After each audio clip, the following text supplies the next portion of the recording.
저는 욜로와 깨 세라 세라의 삶. 인생은 단 한 번이니 될 대로 되라 라고 생각하며 살고 있었습니다.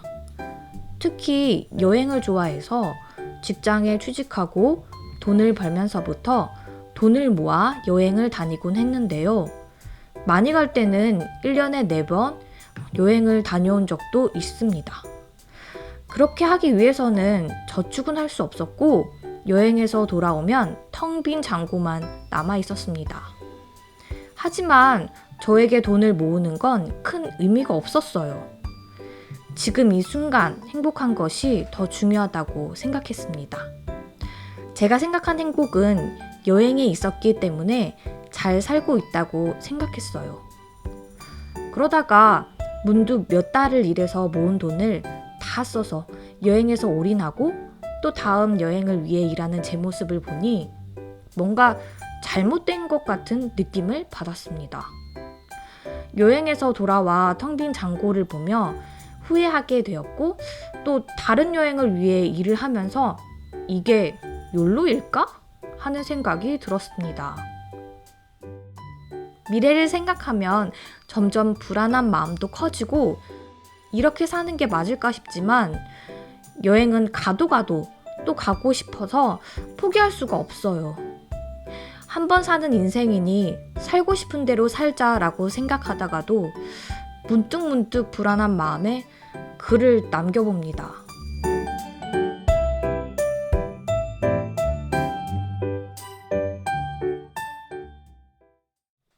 네, 사연자님의 사연 속 고민 잘 들었습니다. 그럼 오늘도 강사님과 함께 이야기를 나눠보는 시간을 가지겠습니다. 강사님?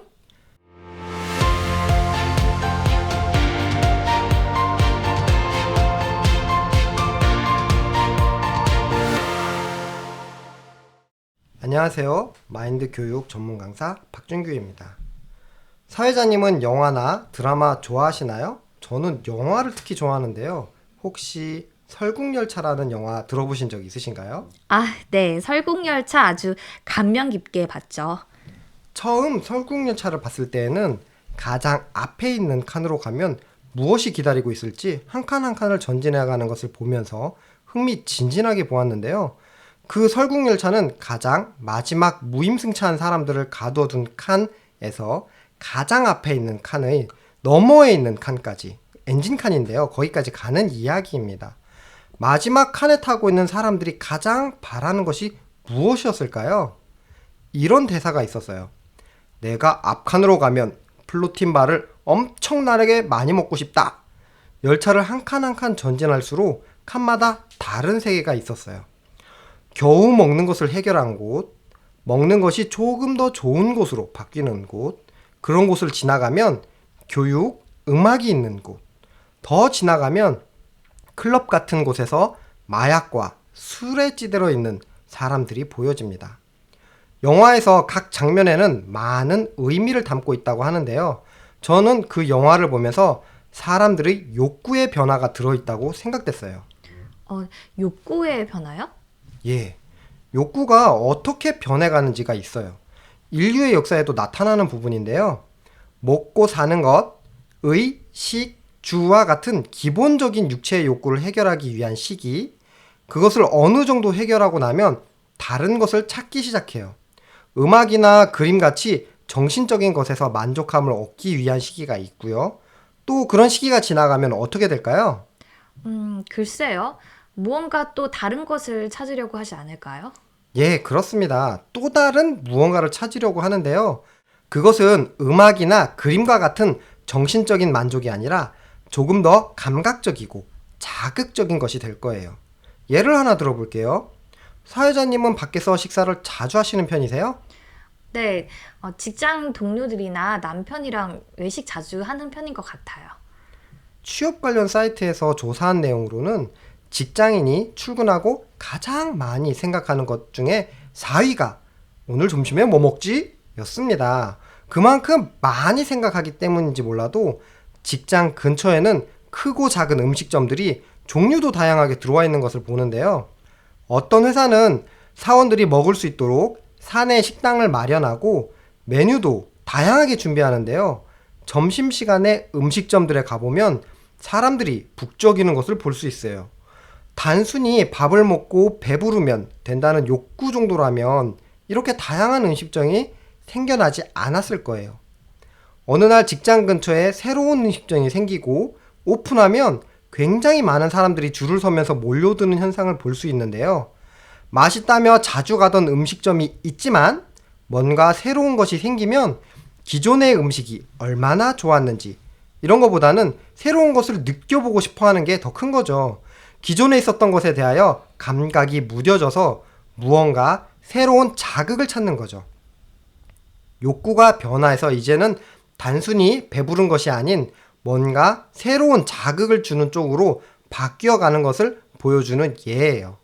처음에는 회사 식당, 거기에서 외부에 있는 음식점으로, 그러다가 새로운 다른 음식점으로 점점 다른 감각을 찾는 쪽으로 욕구가 변해가는 거죠.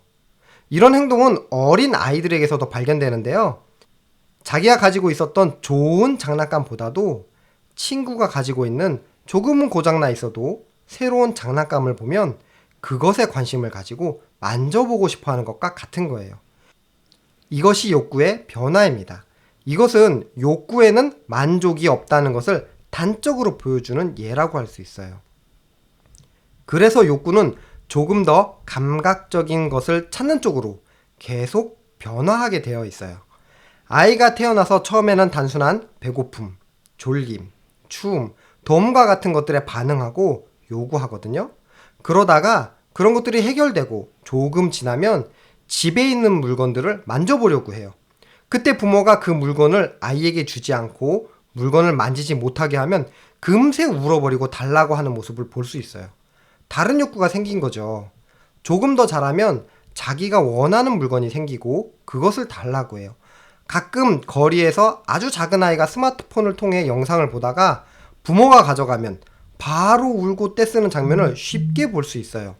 어릴 때는 아주 작은 욕구에서 시작하는데 그렇지만 아이가 자라면서 점점 자기가 원하는 것들이 생겨나고 그런 욕구는 점점 커져가죠. 제 큰아이도 어릴 때에는 아무 옷이나 신발도 다 잘 입었는데 이제는 자기가 원하는 색상, 디자인이 있어서 그걸 바래요. 작은 아이도 어릴 때는 아무 장난감이나 잘 가지고 놀았는데 이제는 친구들이 뭘 원하는지, 뭘 가지고 있는지, 또 자기가 뭘 가지고 싶은지 이런 것들을 생각하고 원하는 걸 이야기를 하거든요.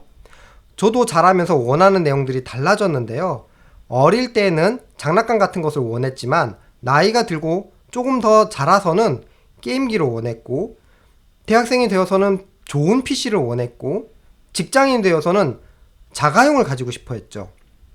저뿐만 아니라 지금 마인드 스케치를 듣고 계시는 여러분도 과거에 내가 바라던 것과 지금 내가 바라고 있는 것의 차이를 생각해 보실 수 있을 거예요. 욕구의 크기가 커진 거죠. 누구나 더 나은 삶을 바라는 기대감 속에서 살고 자신이 바라는 것들을 얻는 즐거움으로 삽니다. 오늘 사연자분이 욜로라는 이야기를 해주셨는데요. 욜로는 한 번뿐인 인생에서 현재 자신의 행복을 가장 중시하고 소비하는 태도를 이르는 말이에요. 어떻게 보면 멋있어 보이는 말이지만 지금 당장의 행복에만 초점을 둔다면 그 이면에는 놓치고 사는 부분들이 생길 수 있고 자칫 잘못된 길로도 빠질 수가 있어요. 각자의 기준으로 삶에 필요한 부분들을 채워가며 살지만 현재 가지고 있는 것들이 시시해지면 이전에는 나를 충족시켜 주던 것들이 그다지 마음을 끌지 못하게 되곤 해요. 그렇게 점점 전보다 더 큰 것을 바라게 되고 더 이상 채울 수 있는 것이 없게 되면 뭔가 내 삶에 자극을 줄 수 있는 것을 찾게 되는데요. 혹시 사회자님은 사탕과 같은 색상과 모양의 마약이 등장하신 걸 알고 계시나요? 마약을 사탕처럼 만든다고요? 마약을 복용하면 위험한데 그러면 안 되는 거 아닌가요? 맞아요. 대부분의 선진국들에서 마약이 생활 깊숙한 곳까지 파고 들어가고 있는데요. 한국도 마약 관련 범죄가 2배 이상 증가하고 있고 이게 이제는 일반인들에게도 깊게 퍼져나가고 있다는 뉴스를 본 적이 있습니다. 그만큼 예전보다 더 많은 사람들이 자극적인 것을 찾아 마약까지 손을 대게 되었다는 건데요. 이런 현상을 욕구의 변화에 따라 나타난 결과 중 하나라고 할 수 있습니다. 이렇게 욕구가 어떻게 변화해 가는지를 알게 된다면 지금 내게 필요한 것이 여러 욕구를 채우고 만족해 나가야 하는 것이 아니라는 것을 알게 될 것입니다. 만약 아이의 욕구가 점점 자라는 만큼 그 욕구를 다스리는 자제력이 자라지 않는다면 어떻게 될까요? 어른이 될 수가 없지 않을까요? 어른은 자제하는 법을 알아야 하니까요. 네, 어린아이가 스마트폰을 빼앗겨 투정을 부리는 것처럼 성인이 되어서도 가지고 싶은 것을 가지지 못하는 상황이 되었을 때 길바닥에 드러누워 투정을 부리고 있다면 어떨까요? 아마도 주변에서 그런 모습을 보긴 힘들겠죠?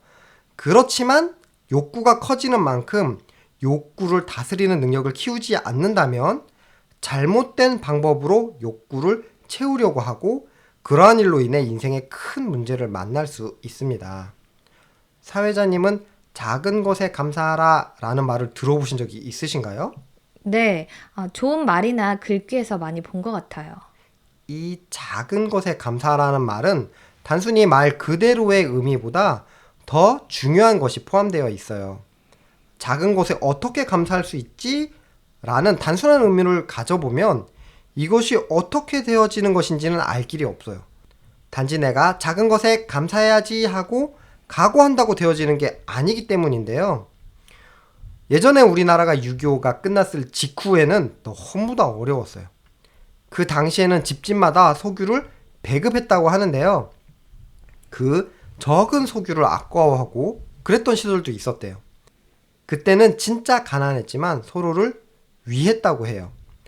저도 어릴 때 저희 집에 손님이 많이 오시는 날이면 옆집에서 그릇도 빌려오고 또 오셔서 음식하는 걸 도와주시는 분들도 있었어요.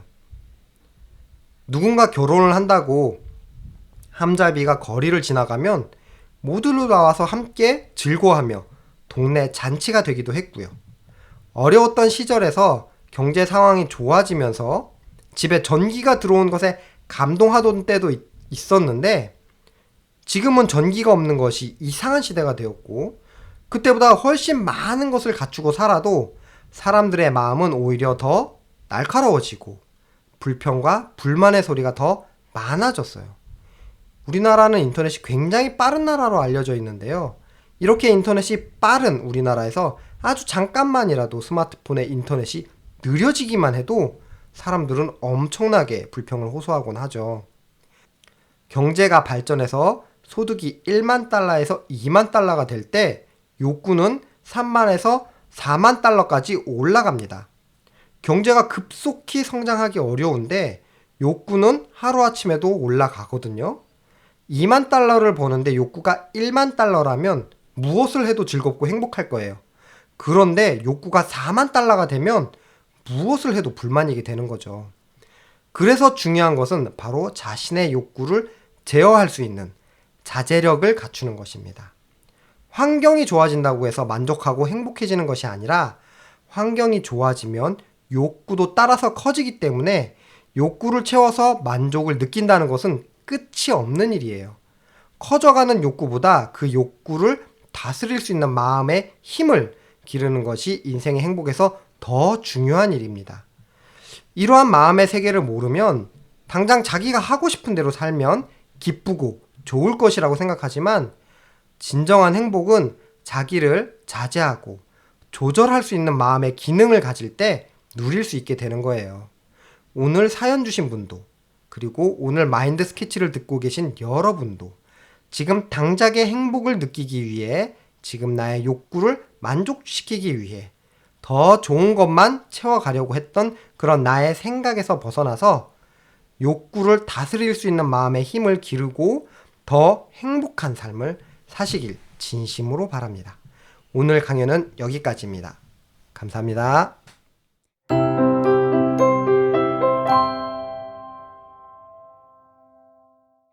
오늘은 욕구의 발달 과정이라는 주제로 강사님과 이야기를 나누어 보았는데요.